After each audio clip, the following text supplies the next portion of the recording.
Hey everyone, welcome back to Fluent English Power. I'm Luna. It feels awesome to be back with another episode. Hi, Luna, and hello to all our amazing listeners out there. It's great to be here today. Great to see you, Mason. How have you been? I've been doing really well, thanks. How about you? I'm doing fantastic. I'm super excited about today's episode. It's going to be really helpful for all English learners. Perfect. So let's jump right into today's topic. You know, if you've ever been in a meeting, or maybe a new class, or even just at a party, you've probably faced that one question. Tell me about yourself. Oh, yeah. It sounds simple, but it can be, well, pretty daunting, right? What do you even include? Exactly. It's like the possibilities are endless, and sometimes you just freeze up. Right, or you ramble. But the sources we're looking at today, they're really helpful. They give you a structure, like a clear 5-part framework for answering that exact question. A framework, okay. So it's not just about, listing facts. Not at all. It's more strategic than that. It's about how you present yourself, moving beyond just the basics to show a bit of, well, you. And it's designed to help you sound, as the sources put it, simple, clear, and friendly. Simple, clear, and friendly. I like that. Okay, so our mission today is to kind of unpack that framework, look at the examples, and figure out why it works. Precisely. We want to pull out the key strategies so you, listening, can build your own great introduction. It's about managing information, you see. Managing information. How so? Well, you start broad, then get more specific. You give context first, then details. It stops the listener from getting overwhelmed. Got it. Okay, so let's start where the sources start, the foundation. That's name and place, right? Exactly. The basics. So the examples have Mason from Canada and Luna from the United States. Dead simple. Just the facts. But then, straight away, it pivots. It's not just where they're from, but their home. And this is where it starts getting interesting. Right. Luna lives in a big city, and she says it's very busy and noisy. Plus, she's in an apartment. Mm-hmm. Instantly, you get a feel for her life, don't you? Busy, maybe a bit hectic, apartment living. Totally. And then you compare that with Mason. He's in a small town. The key thing for him, it's quiet. And he lives in a small house, crucially, with a garden. So, quiet small town, house, garden, Huh? versus noisy big city, apartment. That contrast paints a picture immediately. It really does. And that's the strategy. Putting place and home first gives immediate context. It grounds the listener's understanding of who you are before you even talk about your job or anything else. Yeah, it sets the scene. So if Mason later says he likes quiet time, we already have that image of his garden. Exactly. It connects the dots for the listener. It's smart contextualization. What if someone travels constantly, though? What's their place? Good question. You adapt. Your foundation might be about movement itself. Like, I'm mainly based in London, but honestly, I travel most weeks for work. Ah, I see. So the foundation is still about that immediate environmental context, even if the environment is, well, changing. Precisely. It's about orienting the listener. Okay, that makes sense. Let's move on then. The next layer in the sources is the core facts, age and occupation. Right. Now, age, the examples give specific ages. Luna's 25, Mason's 28. But the sources stress this is totally optional. Yeah, you only share if you're comfortable. Sometimes it might matter, maybe for professional context, like if you're a recent grad or decades of experience. True.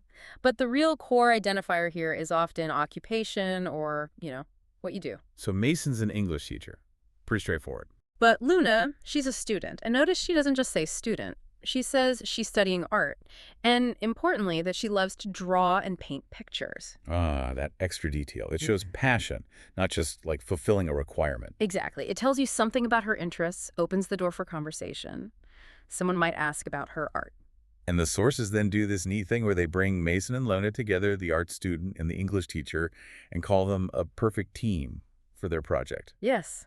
That's a really insightful bit of strategy. They're finding the synergy, the positive connection between their different roles. So for the listener, the idea is to think about how your own core facts, maybe your job and a key skill, create a kind of value proposition. Sort of, yeah. Or how you connect with others, finding that positive link, even if it's just in how you introduce yourself. Okay, cool. So we have foundation, core facts. Yep. That's next. Section 3 is expanding the picture with family and pets. Mm-hmm. This is where you add warmth, make it more personal. These details really humanize the introduction. We learn Mason has a younger sister, Sarah, who studies music, plays piano. And Luna has an older brother, Tom. Just simple facts, but it adds another layer. Then the parents' jobs. Mason's mom's a writer, dad's a doctor, Luna's mom teaches little children, and her dad's a chef. He cooks delicious food at home, apparently. It sounds trivial, maybe, but think about it. A writer and doctor suggest maybe a more intellectual or academic household. Compared to a teacher of young kids and a chef, Hmm. which might imply, I don't know, more nurturing practical skills. Perhaps there's subtle cues about the environment you grew up in, the values you might have been exposed to. It adds depth without getting too personal. And then pets. This is always a good one. The sources give a great contrast. They really do. Mason has Max, a dog, brown, very friendly and very funny. A dog implies a certain lifestyle, right? Walks, activity. Fits with a small town, maybe? Could be. And compare that to Luna's pet. A cat, also named Luna, funnily enough. The cat is black and white, very quiet and very sleepy. Which fits perfectly with the city apartment dweller, perhaps needing some calm amidst the noise. Yeah, it's like a little shorthand for their energy levels or lifestyle preferences. Friendly, funny dog versus quiet, sleepy cat. Exactly. These aren't just random facts. They are relatable touch points. Talking about pets is an easy way to connect. But how much family stuff is too much? You don't want to, overshare. Good point. The sources seem to suggest focusing on what family members do, like Sarah playing the piano, rather than deep personal details. Keep it light. Yeah. Keep it conversational. Focus on things that could lead to other topics, like music or hobbies. Precisely. It's about opening doors, not delivering a biography. Okay, that leads us nicely into section 4, which the sources call the fun part. Likes, dislikes, and hobbies. This is pure personality. Right? Absolutely. This is where you really show your preferences, your boundaries, what makes you you. It's great for finding common ground. So we get specifics. Favorite foods. Pepperoni pizza for Mason, pasta for Luna. And favorite colors. Mason likes green, like the trees and the grass, connecting back to his garden, maybe? And Luna likes blue, like the sky. Again, simple but evocative. Then the hobbies list. Luna, the art student, likes painting, obviously, but also reading adventure stories, kind of introspective, imaginative.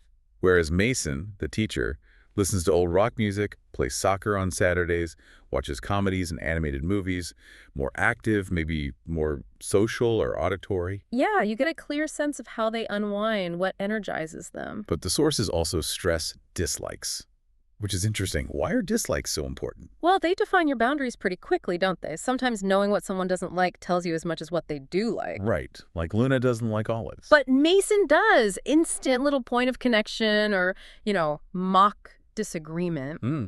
And Mason dislikes spicy food. Luna seems okay with it. But they share some dislikes too. Waiting in long lines, so boring. Oh, definitely relatable. And the big one, waking up very early. They both like sleep. Who doesn't? Sharing a common minor annoyance like that is a great way to build rapport, isn't it? It's like, you get it. It really is. It's humanizing. It shows you don't take yourself too seriously, maybe. Okay, so looking back, we've covered name, place, age, job, family, pets, hobbies, likes and dislikes. Wow, that's actually quite a list. It is. It feels like a lot to reel off in one go. Which brings us to the key takeaway, I guess. Exactly. This is probably the most crucial piece of advice from the sources. You do not need to say everything at one time. Okay. So the framework isn't a script you have to read word for word. Not at all. It's a toolkit, a menu of options. The value is in its flexibility. So how do you choose what to say when? Context is everything. You prioritize based on the situation. If you're in a professional setting, a job interview, maybe a class. You'd focus on the core facts. Your job, your studies, maybe relevant skills or interests. Precisely. You might say, I'm Mason, I'm an English teacher, and I'm really interested in using technology in the classroom. You highlight what's relevant. Okay.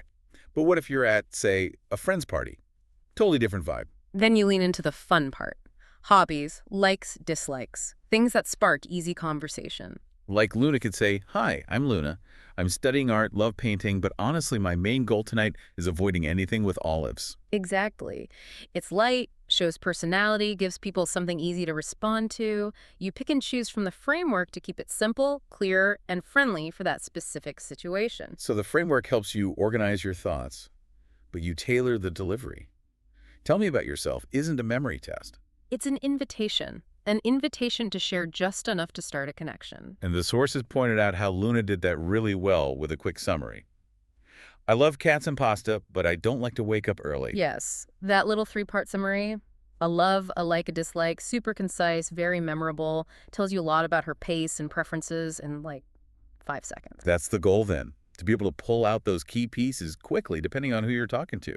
That's the ultimate skill this framework helps you build. Categorize your info, then select the best bits for the moment. Right. Okay, so to wrap things up, we always like to leave our listeners with something to think about, a final provocative thought. Yes. So, building on that idea of a concise, memorable summary like Luna's, think about your own life right now. Using the categories we talked about. Pick 3 things. Your main occupation or role right now, your biggest like or hobby, and your strongest or maybe funniest dislike. What are those 3 facts for you? Your job, a love, and a dislike. What 3 things combine to make the quickest, clearest, friendliest hook for your self-introduction? Mull that over. Practice distilling your essence into that tiny, powerful package. That's a great exercise. Yeah. Find your 3-second intro hook. Thank you for joining us for this deep dive on mastering the art of the self-introduction. Hope it was helpful. See you next time. And that's all for today's episode of Fluent English Power. Yeah, we hope you enjoyed learning with us today. If you found this episode helpful, don't forget to like, share, and subscribe to our channel. Absolutely, and we'd love to hear from you. So, tell us in the comments, how was today's video? What did you learn new today? Your feedback really means a lot and helps us make even better episodes for you. Thanks for listening, everyone. See you in the next episode. Keep learning and keep shining.